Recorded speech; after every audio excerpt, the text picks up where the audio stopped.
Hello.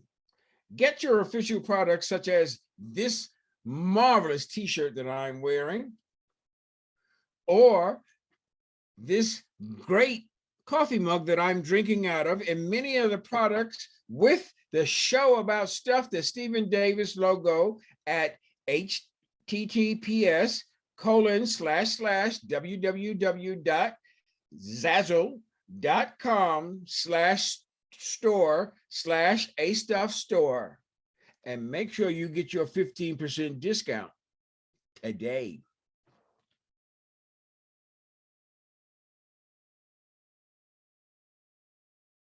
Welcome to a new podcast show about stuff. It's the show about stuff, the Stephen Davis Show. Here's your host, Stephen Davis. Hello to the show about stuff, the Stephen Davis Show. Today, my guest is the Reverend Fred Davie, chairman of the New York City Civil Complaint Review Board and a retired executive vice president of the Union Theological Seminary here in New York. Welcome, Reverend Davie. How are you doing? I'm doing great, Stephen. How are you? Oh, I'm so blessed to be here and so blessed to be alive. So I'm happy. Yes. How was your period? It was wonderful. It was very festive in the beginning, family, friends, some travel, and then quiet for a week between Christmas and New Year's, which I love and which I needed. So it was a good combination of being able to have real good social time and then having some real downtime. So it was wonderful. Okay. How I generally start the show off is because the show is about you, about just different aspects of your life during your whole period of life. And we always start at the beginning, where you came into the world at. Where did you... So Belmont, North Carolina, Gaston County and the Piedmont of North Carolina. I was born and raised in that town. Stayed in Belmont until I was 18. Small town when I was growing up, Milltown. Only about 5,000 people. I'm going to guess about 20% of us were Black. We had a couple of Black villages in the town, and I grew up in the main one of those up until fourth grade. It was pretty segregated. I went to an all-Black school up through fourth grade. We had Black grocery stores in our little village, and it was a real wonderful, supportive community.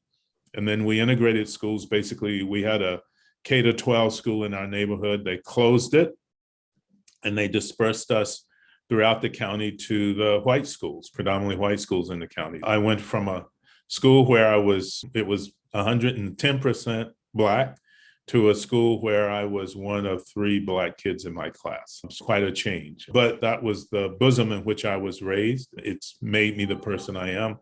And I came of age on the heels also of the civil rights movement and the ways in which faith communities, other communities were involved in. That's very much made me a part of who I am. So Belmont, North Carolina, it's now a tiny little suburb of Charlotte. It's gone from the mill town to it's increased in population about 4-fold. And the local general store is now some swanky little restaurant. And the furniture store is a wine shop. And the pharmacy is a wonderful little crafts furniture place. You wouldn't recognize it now. And what was farmland are now big hundreds of thousands of dollar homes. And the riverfront that was all woods that I remember visiting and getting in the little rowboat in the little river cove with Miss B. Meisenheimer is now a place for these multi-million-dollar homes. So it's a very different place than where I grew up, but it has a fondness in my heart. I have something, a secret to tell you. Yeah. I was born here in New York. Right. My father was military. Okay. So I was at Fort Bragg. Right. Okay. So I grew up a lot in Fayetteville, North Carolina. I know it well. And I integrated 71st High in Fayetteville in the 60s, you know? Yeah. So I can very much relate to Fayetteville, going to Charlotte and Greensboro and Durham and Raleigh. Yeah. Yes, I remember those days. But when you made the transition as a young child from going to an all-Black school to a white school, what was your experiences? So it was traumatic, to be honest, at an emotional level. I just did not know what had hit me. I didn't know what to make of this thing. And I had now what I realized was an enormous amount of anxiety around it. I was fortunate because I got at least my first year in the 5th grade, I got a teacher who was white, Dixie Forbes, who brought me up to her desk about 3 weeks in the school and pulled out my transcript from the school that I had gone to, which was called Reed School. And she showed me my transcript, which was mainly A's and B's. And she said, "This is what you've done where you were." I said, "Yes." She says, "Well, I expect no less of you here." And by 3rd grading period, I was making straight A's at this all-white school. And that created a problem in the town. I'm sure it did. Yeah, it was like, but I couldn't process it. All I knew was she was a good teacher. She seemed fair. She was really interested in me. And I was motivated to do well. When I got to the 6th grade, I had a teacher, Miss Helderman, who literally came to my desk, pulled my paper off my table, off my desk, balled it up, threw it in the trash can, and said, "You are Negro children. You're not going to do well in my class." Literally said that. And so my mom, had to come, and there was one teacher consultation after the other. So it was a mixed experience. By the time I got to 8th grade, they were trying to track me in with lower performing students. And another teacher, a white woman, these are all white women, Mrs. Barnett, called me up to her desk one day and said, "Come on, we're going to the principal's office." Uh-oh. We get to the principal's office. His name was Dalton Mann. Ms. Barnett says to him, "Dalton, you get this boy out of this low performing track now, and you put him back in those advanced classes where he belongs." And I think that saved me. My folks were fighting for me, but it was people had to reinforce their prejudices by what we've seen a lot in education, by creating self-fulfilling prophecies. These kids are not going to perform well in our schools. But there were angels within that system who saw people like me and rescued people like me from the more blatant racism that went on in those school systems when we made the change. And I'm grateful for it. Parents were fighting for me, people in the community were fighting for me, but it was also great to have people on the inside who recognized whatever gifts and talents I had and recognized the way in which that school system was trying to suppress them, and then worked out for me. So it was a mixed experience, but it started out very anxiety producing for a 10-year-old to be lifted from his environment and put in this really strange and foreign place. I 100% agree with you. And to me, when I reflect back on it, it was like you were a test dummy, because they never taught any Black folk, and they always went by the mantra that they were superior and they were smarter. And all of a sudden they see somebody that's getting better grades than all of them, and it just freaked them out. Oh yeah. It upended some stereotypes, and then Yes. people just didn't know how to. The response to it was hostility instead of embracing common humanity. The response in some cases was hostility. The response in other cases, as I've said, was that people recognize a talent like Dixie Forbes, like Mrs. Barnett, and they help to cultivate that. And that's been my experience for every system that has wanted to be oppressive. There have been allies, white allies, good folks who recognize that this is not the world that we should have, and they have joined forces to help address and help to try to mitigate the oppressiveness of these systems. And I've always appreciated that. Tell us something about, first of all, the names of your parents. Yeah. And what did they do? So my mother was Virginia. She was very, unfortunately, early in my life, crippled by arthritis. She had gone to Barbara Scotia College in, I think, Concord or Salisbury, North Carolina, Presbyterian school for mainly Black women at the time. My parents divorced when I was really young. My father went to Johnson C. Smith. He'd been in the Navy, did 2 stints in the Navy, just as the armed forces were integrating. He got out of the Navy, went to work post office, went to Johnson C. Smith, and ultimately ended up, his last job was running the food service for the Federal Reserve Bank. My relationship with him was fraught. I had a wonderful relationship with all of his siblings, his brothers and sisters. They were a big help to my mother and our family. And then I had an extended family on her side. So I had extended family on my dad's side, extended family on my mother's side. But Virginia Lee Hunter Davie was my mother, and Freddie Alexander Davie was my father. Did you have other brothers and sisters? I do. I have an older sister. She's in Charlotte. She's got 2 kids and now grandkids, no great-grands yet, I don't think. I have a brother who's 2 years younger than I am. He's also in Charlotte. He's got kids and grandkids and maybe great-grands now, maybe, yeah. And then I have a brother who's about 11 years younger than I am. He's in the Charlotte area. He also has children and grandchildren. So yeah, a big family. I saw them all over the holidays, which was wonderful. And yeah, so we're a close-knit family. Now, when you went to high school, where did you go to high school at?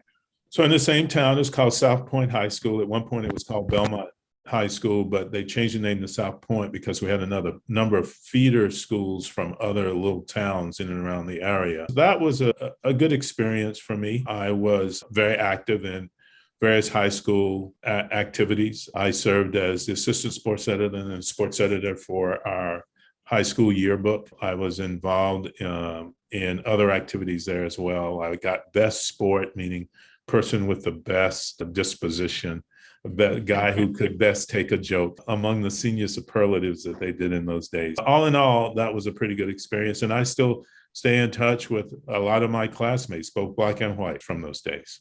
Now, when you went to high school, it was already integrated. Yes. For a number of years. So yeah, we had all. Your trauma was in the 4th grade. It wasn't like in high school. Yeah, that's correct. In the 5th grade, when schools integrated. By the time we got to high school, we'd all been together for 7 years.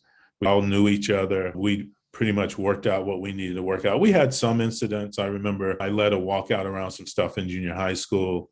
We had you were a rabble-rouser from very early on, weren't you? Yeah, it was in my system. I told you. I'm a child in your of the DNA. And in my DNA. I'm a child of the very end of the civil rights movement. Actually, to tell you a story, when I was 9, the summer of my 3rd grade year, going into 4th grade, the year before schools were integrated, there was an amusement park in our town where Tuesdays were reserved for coloreds, quote unquote. That was the only day that Black folks could go to the park. And so we decided one summer's day that we were going to integrate the park as kids. And about a dozen of us, without telling our parents, just went to the park. And these burly police officers, they ushered us out, but they closed the park that day and then kept it closed for a year and a half and then reopened it. So it's very much in my DNA. I have a friend that he's from Charlotte also. Actually, he was born in Charlotte, although he didn't live in Charlotte Right. for, because his father was and mother were professors. And he said that his father was the head in Mississippi. He was the head of the Black civil rights effort. And they were talking about these kids that were rabble rousing and couldn't understand them. His father was upset over this happening. He said, who's the one that's doing this? Your son. You went to college where? So I went to Greensboro College, Greensboro, North Carolina. So it was I'm Presbyterian, a long line of Presbyterians on my mother's side, but it's a United Methodist school. I'm now a trustee. Again, it was another predominantly white situation when I was there. It's not that way anymore. I think it might be 50-50 students of color, non-students of color. I started out as a physician's assistant major. I ended up as a poli-sci with a poli-sci degree and a minor, and I thrived there. It was a good place for me. I had great mentors. We may have had one Black professor. My mentors were 2 white professors there, Jim Hull and Carolyn Smith when I was there, the late Carolyn Byer and the late Dr. James Hull. I ended up being the first Black student body president. I was the first Black student body vice president, and ended up getting the school's highest award, which at that time was the Harold H. Hudson Award, for both academic achievement as well as involvement in the community. I was Dean's List. I should have done better, but had a couple of hiccups along the way. And it was it turned out to be a wonderful time for me. I had a real bumpy first semester sophomore year. My grades plummeted, but I rebounded from that. And the school was a great launching pad for me. And now, as I said, I serve as a trustee to the school. But it was a great place for me. Now, you went when you graduated from undergrad school, did you go directly? I did. I went to Union Theological Seminary, Presbyterian Seminary in Richmond, Virginia. I stayed there for 2 years. The people there were very kind to me, but it was a little chafing for me. So that was a case when I was there. There were 354 students. I was the only Black student on the campus at the time. There was another Black student who was enrolled, but he was away on a Midler. And it was then a very Southern Presbyterian seminary that was training primarily people to be Southern Presbyterian ministers or academics. And I had really no interest in being either a Southern Presbyterian minister, nothing wrong with it, it just wasn't where my interest was, or an academic. I was very much interested in liberation theologies that were arising at the time. The school hadn't prioritized liberation theology. A friend of mine had gone to Yale, and she said, you should consider coming here. She said, I believe it would be just a better fit for you. She had been at Union Presbyterian in Richmond for 1 year. So I said, all right, let me apply. I had a fellowship from the Fund for Theological Education. That was a Benjamin Elijah Mays Fellow. And that fellowship was portable. So it paid for my entire education for 3 consecutive years, and I could use it at any school I wanted. So I I got in, and I was able to take that fellowship with me from Union Presbyterian to Yale Divinity School, and I finished my degree, my Master's of Divinity degree at Yale. Okay, and then you left there and went to where? I came to New York. While I was at YDS, Yale Divinity School, this guy by the name, the late Reverend Calvin O. Presley, who was then the executive director of the New York City Mission Society, came to lecture at one of my classes about the work of the Mission Society. And he was a Methodist minister. Oh, hold it for a moment. Somebody wants to come in. No, I think, yeah. Yeah. Oh, Davey, what you talking about? Well, I was just beginning to talk about you. I had just raised the issue of the New York City Mission Society. I'm good. When I was going down like that, I was communicating with Bernetta about when to come in. I had just mentioned Reverend Presley's name. Yes. About Bernetta's iPhone. So how are you? Yes. Oh, there I am. Hey, there I am. Hey, when's the last time y'all seen each other?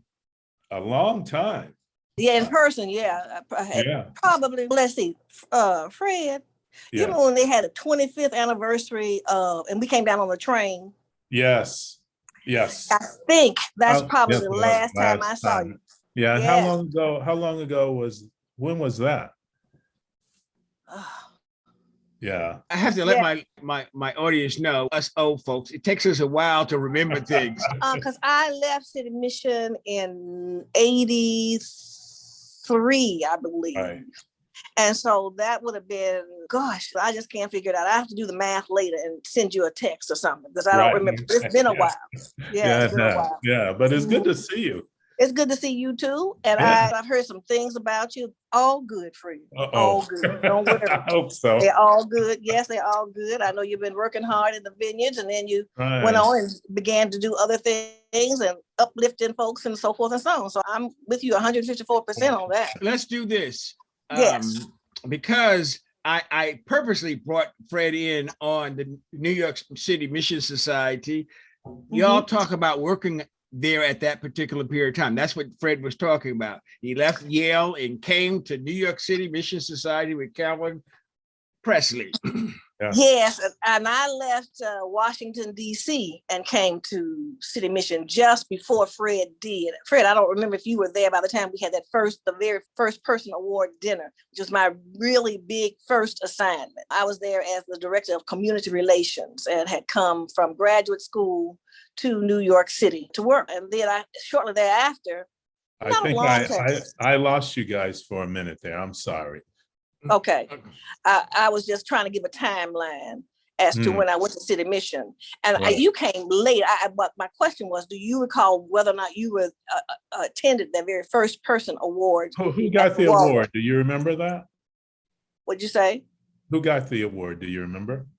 Oh, wow. I think the very first person who got it was Ellinghouse, or Mr. Ellinghouse, who was the chairman of AT&T. And of course, Dina Merrill, the actress heiress. She would never let me say that at that time, but the actress heiress, the daughter of Marjorie Merriweather Post. And so she was the president of the Mission Society at that time.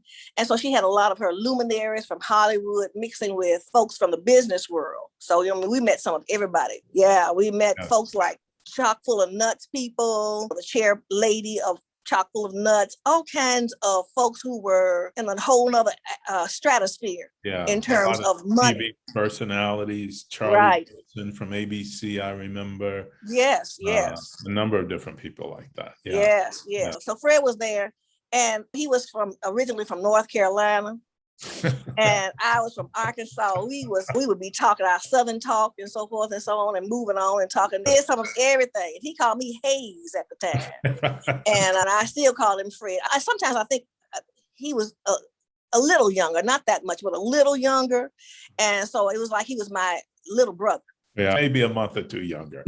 You watched out for me, and I appreciate that. Yeah, I tried my best because I knew the slings and arrows that come with living in New York City. Big city. And I had gone straight through school. I've been 8 years living in dorms, having all my meals in the cafeteria. I'd never lived on my own. And the first time I lived on my own was in New York. And I thought, what in the world is it? Exactly. But and I kept listening to Reverend Presley, and I stayed. But I'm glad I did. New York City. Listen, New York was not my cup of tea. I'm glad. I used to say I did my time in New York, and so I'm out. I left. I asked the Lord if He would just let me get out with my body and my mind intact. You understand? And so I did, and I'm in good shape. And for me, Washington D.C. is a better blend because it blends both worlds. The atmosphere of a big city, an international arena, and local living all combined, as opposed to New York, which I think that's because you've never been to Brooklyn or Staten Island or Queens. They're just as Washington as Washington. Well, you do understand that I had come for many years. My brother lived in Brooklyn for many years, so I was coming to Brooklyn even before I went to Manhattan.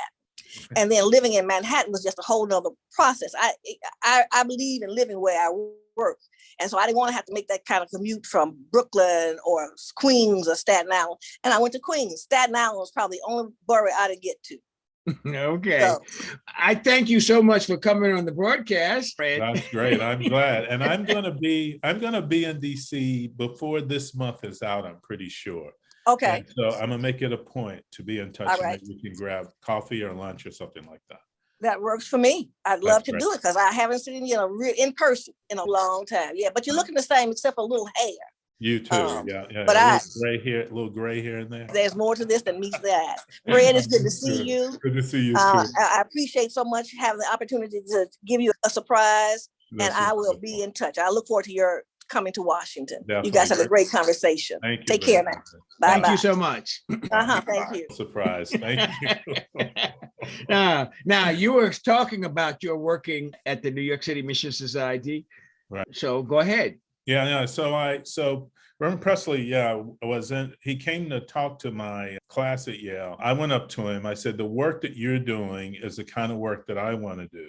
That is working from a faith perspective to try to make positive social change, particularly in the lives of people who live at the margins of society and culture. And a month or so after that, I got a letter from him asking me to come down to New York City to see him. And I did. And that was probably January, February, before I graduated in May. And he said, when you graduate, why don't you come down here and work for me? And I said, okay. And that's what I did. I was running 2 programs. I was running a faith and clergy empowerment program funded by the Ford Foundation and a program focused on supporting Black women in ministry funded by the Lilly Endowment. And I ran those 2 programs. And then Reverend Presley introduced me to tons of people. He introduced me to the entire sort of city political structure. I got to know Carmel Call, who served a variety of public positions in New York, from state senator in Harlem to UN ambassador to president of New York City Board of Education. He was vice president at Citibank, Citicorp, and he was on the board of the New York City Mission Society. So I got to know him. So between Reverend Presley and Carmel Call, I got to know lots of people in New York. So I did a lot of community engagement work in New York. I became a member, moved to Brooklyn. Speaking of Brooklyn, became a member of the Lafayette Avenue Presbyterian Church.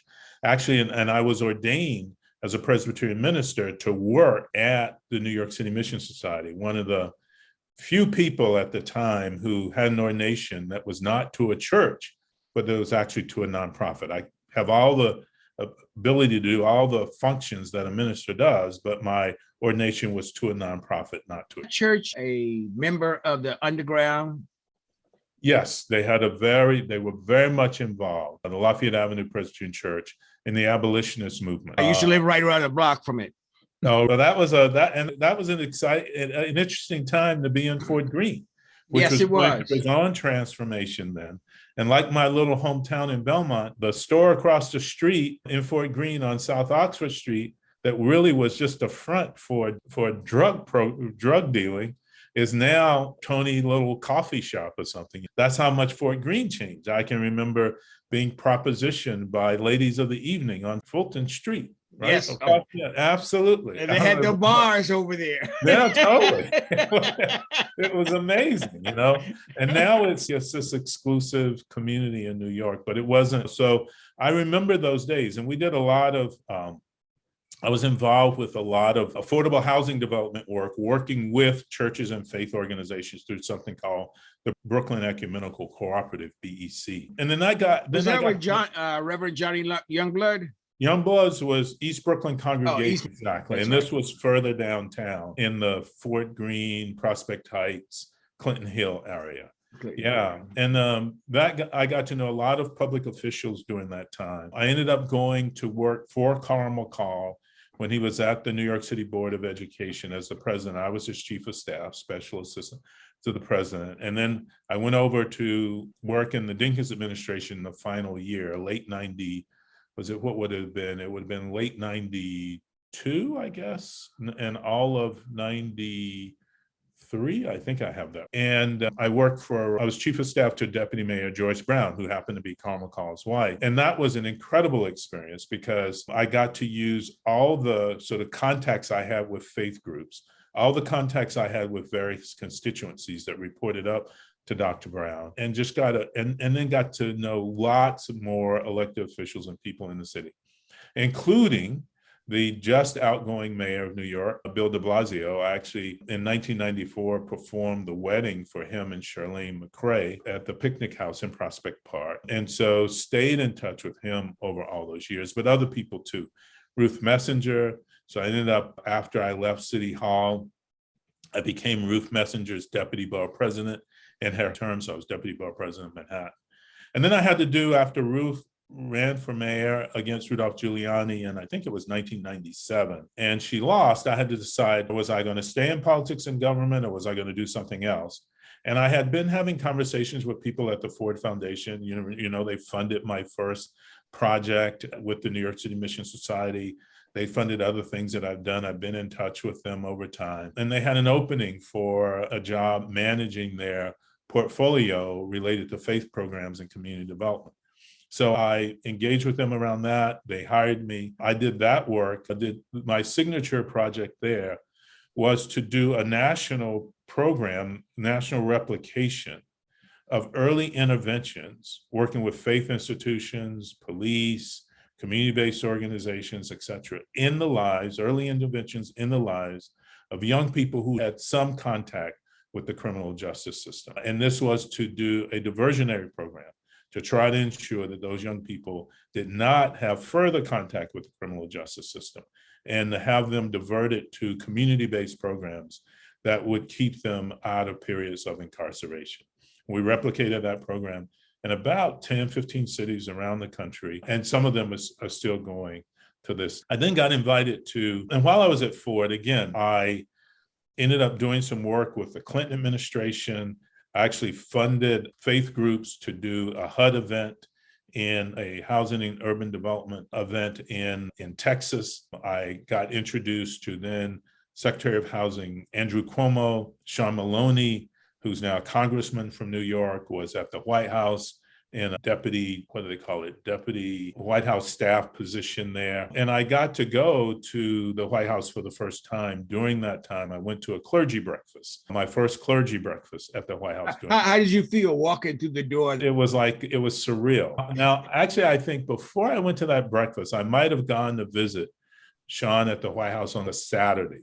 And I remember there were a couple of things. One, we couldn't go into the Oval Office because I think the rule is no one's in the Oval Office if the president isn't there. I'm assuming cleaning people may be, but no one else. It was quiet there. But I also remember, the thing I remember most is that we went to Vice President Gore's office, and he had the most high-tech office of anyone, it seemed to me, in the White House at the time. And I think Sean made that point. Now, Congressman Maloney, who was then working at the White House, made that point. Anyway, got to know, expanded the network of people that I was involved with, went to work for an organization called Public-Private Venture, was asked to help to replicate or help to develop and then replicate a reentry program to reduce recidivism among people coming home from prison. I'd gotten to know this guy, Robert Sanchez, who'd just gotten out of prison after about 19, no, more than that. He got 15 years to life. So after 15 years, he'd just gotten out of prison for drug issues. And I got to know through him a guy by the name of Julio Medina, who's now doing great work in New York. He was just starting his reentry work in East Harlem. And then there was some people at the then Bush White House, who was Bush II White House, who were interested in this work.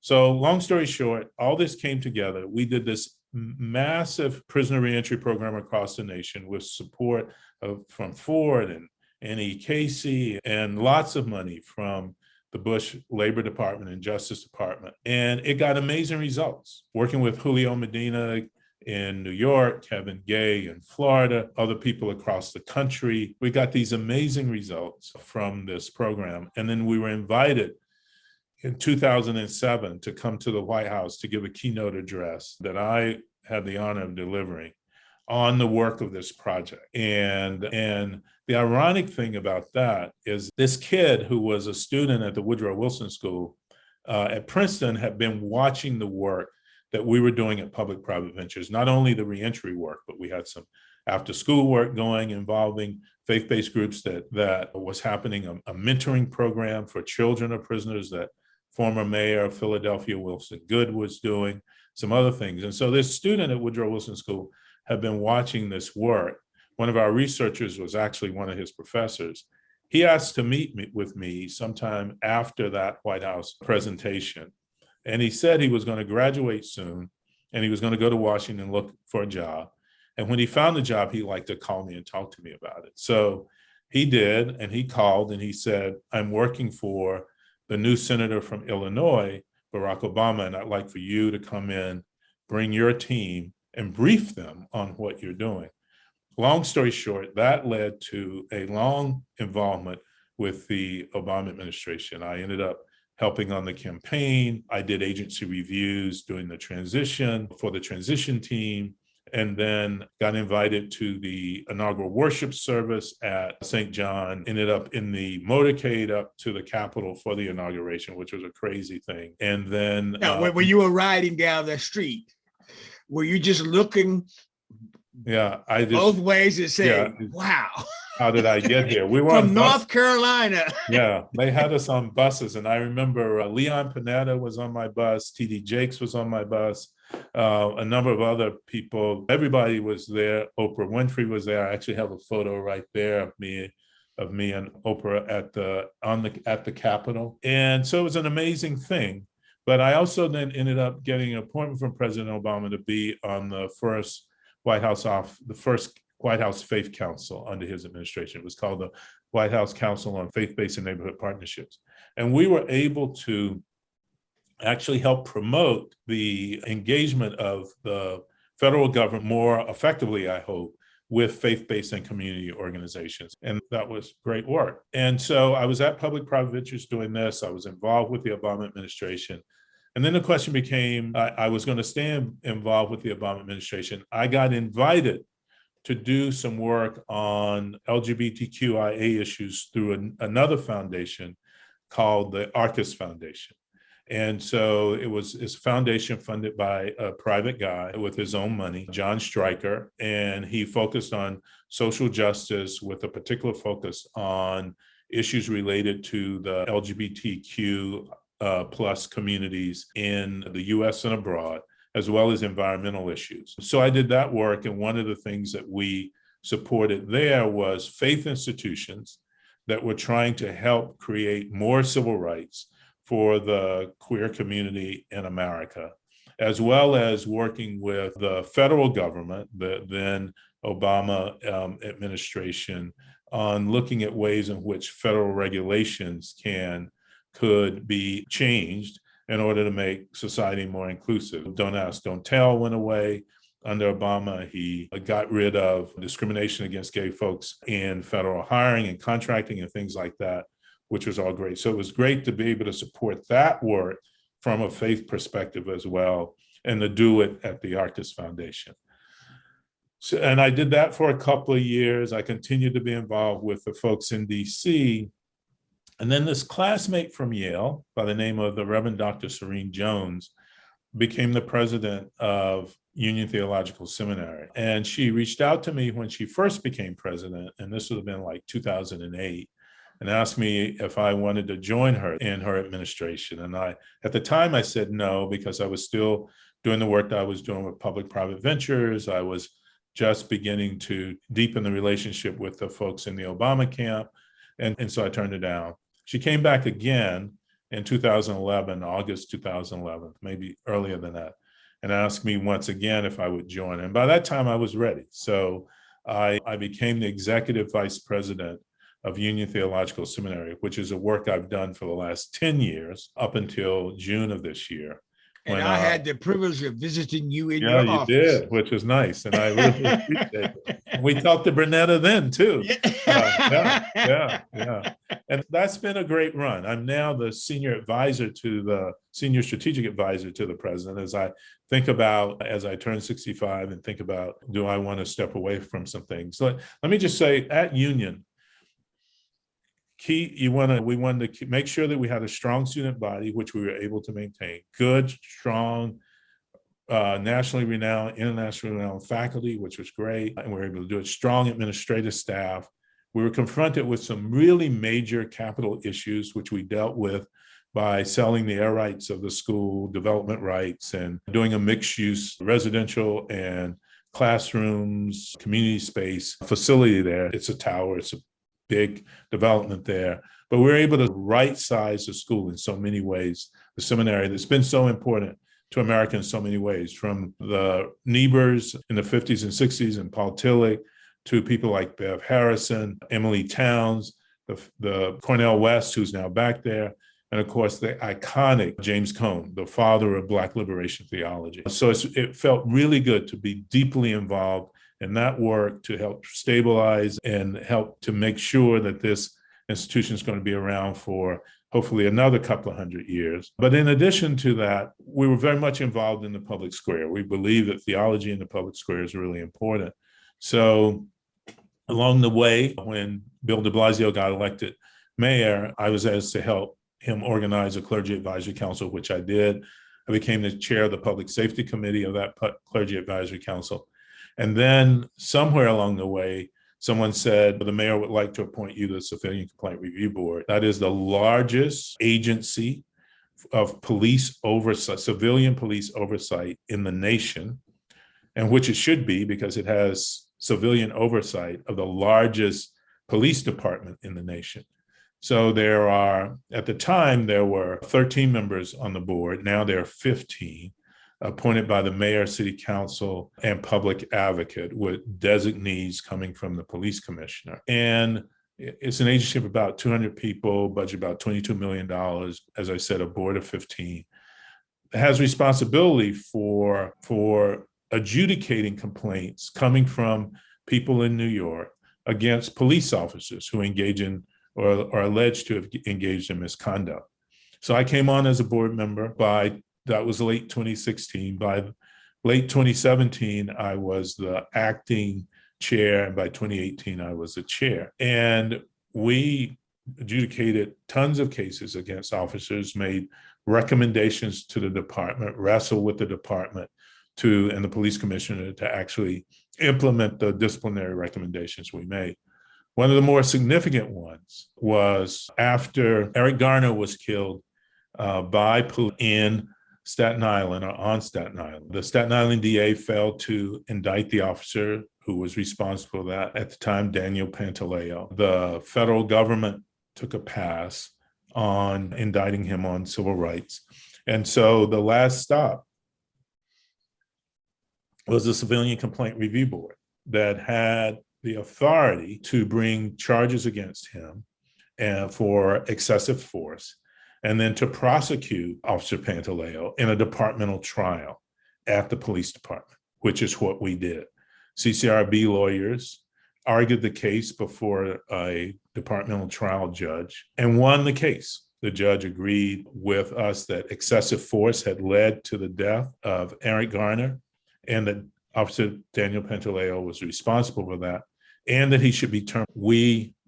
That recommendation after the trial went to the police commissioner. Final authority lies with the police commissioner, which we are trying to change. And the commissioner then, James O'Neill, finally agreed that all the evidence was too substantial to ignore and fired Officer Pantaleo, which was... Now, you're saying that is so interesting, of course, to me, because as you can see with my shirt. Yes.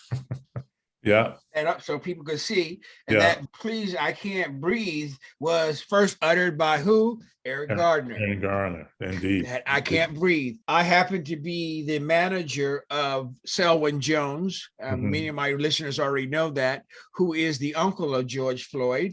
And we've started a foundation called A Soulful Heart Memorizing George Floyd, Inc. We're doing a major national tour across the country and across the world in terms of a thank you tour for George Floyd family. But I say that to my audience, it is people like you and your organization that open it up so that what happened to George Floyd in terms of justice happened. It has to start someplace. Right. And your organization was the one that really kicked it off. Well, thank you. Yeah, civilian oversight of police departments is really key. And when you have, and they need to be appropriately resourced so that they can do their jobs. When you have a police department as big as the one in New York, $5 billion budget, 35,000 police officers, probably another 12 to 15,000 employees doing other types of work, massive intelligence capacity that it has, the law enforcement capacity that officers have because they have a badge and a gun. They need to be accountable to the people of the city of New York. And civilian oversight is a way to do that. Now, we worked hard to strengthen civilian oversight in New York City. We got the ability to investigate officers who were engaged in false official testimony or a false testimony under oath during the course of investigations. The ability to address sexual misconduct. The ability to adjudicate officers, to discipline officers who engage in racial profiling. And the list goes on. We expanded the jurisdiction. We were sued time and time again by the PBA as we continue to expand the authority with the help of the advocates, with the help of the city council members, both Donovan Richards, who's now the Queensborough president, and Adrian Adams, who they both chaired the public safety committee of the city council. They were excellent. Councilmember Adams is about to become the speaker, or may now be the speaker of the city council. They've been great leaders on strengthening civilian oversight of the NYPD through the Civilian Complaint Review Board, CCRB. So we've worked hard to expand and strengthen the role of the CCRB. We have a disciplinary matrix now that oversees what kind of discipline the officers will get so that it's not left necessarily to the discretion of the department. Signed an MOU in February of last year with then Police Commissioner Dermot Shea to say that the CCRB's disciplinary recommendations would be adhered to by the department unless there was some extraordinary reason to deviate from them. That's met with some success, but there's still a lot more we need to do. I do think, go ahead. Wait, I'm sorry. Go ahead. No, I do think the Civilian Complaint Review Board needs final authority over the cases that the CCRB adjudicates. We've been advocating for that, even though I'm leaving the board at the end of January. I told Mayor-elect Adams back in July when he became June when he became the Democratic nominee, that was not my intent to stay on as chair much past the first quarter of this year, anticipating that he would be mayor, and he is. And then when he was actually elected in November, I congratulated him. I told him then that I was going to follow through with my plans to end my tenure with the board in January, which I'll do at the end of this month. But I'd be willing to help any way I could. I'm proud to have served on his transition team. I served on the Public Safety and Justice committee of the transition team, and we're proud to do that, made a set of recommendations. And we'll work with him and his administration in any way I can. But we're going to continue to push with his administration, with others, state legislators and others who've been allies on this work, for the Civilian Complaint Review Board to have final authority over its recommendations so that the department is truly accountable to the people of the city of New York, which is only as it should be. And I would like to add that this is not anti-police. This is life, and it's about fairness, equal justice, and civility within the city. As you said, should have someone to review what's happening and not sweep it under the rug. Right. You understand the tremendous pressures that police officers are under, and that's understandable, but you also understand that you just can't walk into somebody's house and shoot them and no accountability. With impunity. I couldn't agree more. I am not an abolitionist. I believe we need police. I'm not a defund guy, although I do think we need serious reform. And a part of that reform should look at what police are being funded to do. So I'm not a defund guy. I'm not an abolitionist, but I am, let's be serious about reform and let's be serious about oversight. It only helps. You hear the complaints about how the department isn't respected, how it's hamstrung, but respect gets respect. And I think the prior mayor, he didn't always get credit for it, but he did go a long way to try to improve police community relations by, particularly in the last year and a half, being extremely supportive of the CCRB and the expansion of CCRB's authority. We recently just got the authority to initiate our own complaints. We no longer have to wait on a citizen or someone to file a complaint. If we see wrongdoing through video or something like that, the agency can initiate its own complaint. So the mayor went a long way, in the former mayor, in trying to support the community to have better relations with the police through accountability and oversight. But there's obviously more to be done here. So we're not anti-police. We believe that the city needs police. We believe that they should be adequately resourced, but they should also be adequately held accountable. And that's what we're after here with the CCRB. And I think it's a stellar group of board members that we have now. They'll get good leadership in the chair's position once I'm no longer there. And then I'm willing to work with the CCRB, with the Adams administration, with the advocates, other public officials to try to continue to strengthen civilian oversight of the NYPD. Final question, future. What's in your future? The thing that I haven't talked about is that one of the things that I'm also doing now is I'm senior advisor to an interfaith group headquartered in Chicago, but it's a national interfaith group. It's going to become Interfaith America. Right now, it's known as IFYC. And we're focused, I'm focused there on particularly looking at the role of Black interfaith leadership in America. People often think that we came to these shores as Christians. We did not. We came to these shores as Black people representing a variety of religious traditions, from Islam to traditional African religion. And that has played itself out in the lives of Black communities for now centuries. We also have built alliances with within the Black community as interfaith people and with other people of faith throughout the country. That's a story that really hasn't been told, and it's a resource. Black interfaith engagement is a resource that has not always been tapped. King, he joined hands with Heschel. He looked to Gandhi. Abraham Joshua Heschel, a major Jewish during the 60s, was a professor at Jewish Theological Seminary across the street from Union Theological Seminary here in New York. Dr. King was very close to him, very close to Dr. King and Malcolm X, ultimately had conversations about what it meant to be, Black men of different faith who were about the same thing. Dr. King had engagement with Gandhi. This Black interfaith experience is rich and deep in America, and I think is a source of energy for a serious positive change. So I'm working with this group, IFYC Interfaith America, to promote Black interfaith work for positive social change, and particularly with this assault that we currently have on democracy.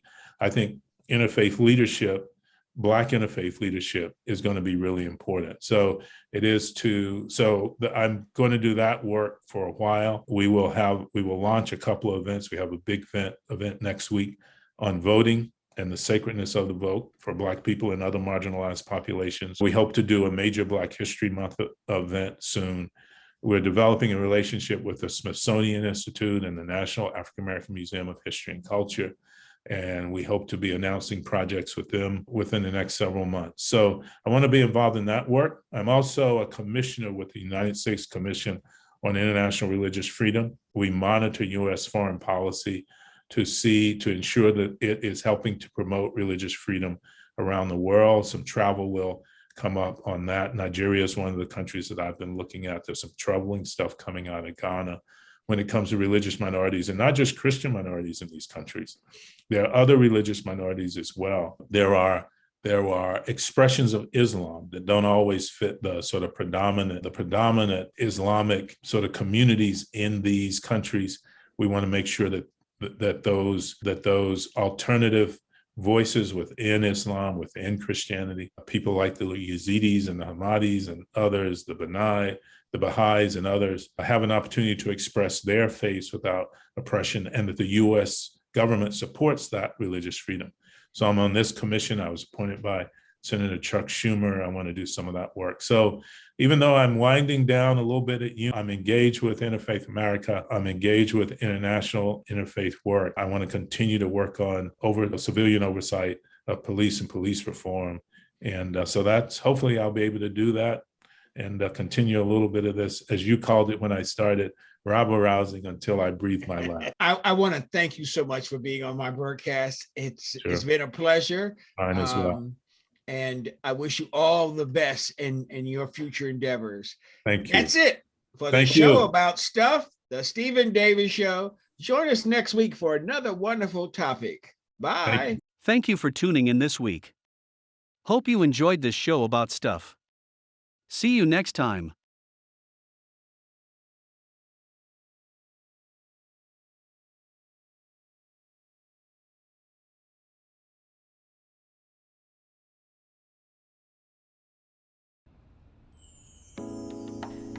When my aunt passed away, I felt unprepared. Not having a healthcare plan made everything worse. I didn't want this to happen to me. I wanted to make healthcare choices with my family and came across Comfort Homesake. They specialize in making space for people who need to talk about beliefs and values around serious illness. I like their inclusive approach. Fabio's story of transforming the loss of her son into a powerful legacy inspired me. I shared her story in a chapter of my book, Lost to Legacy. Called Saying Yes, it reveals loss as an opportunity for discovering a deepened appreciation for life. The more I learned about Comfort Homesake, the more I was drawn to them.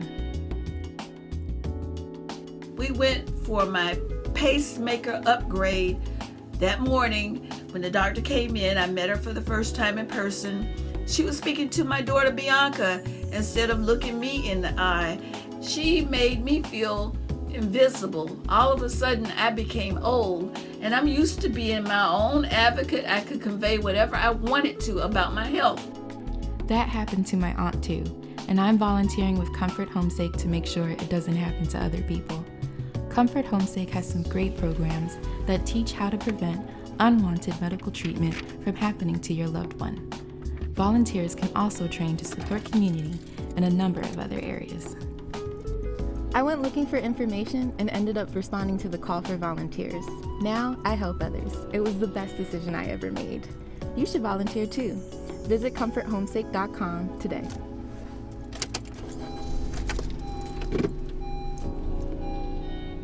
I'm Ali Sharif. Telehealth is the future, and Comfort Homesake is recruiting volunteers and serving seniors and caregivers in the fight against isolation and loneliness.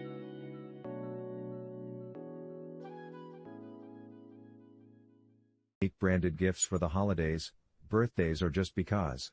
Visit us at www.thebreakstore.com. Hit the right black Get in Touch button.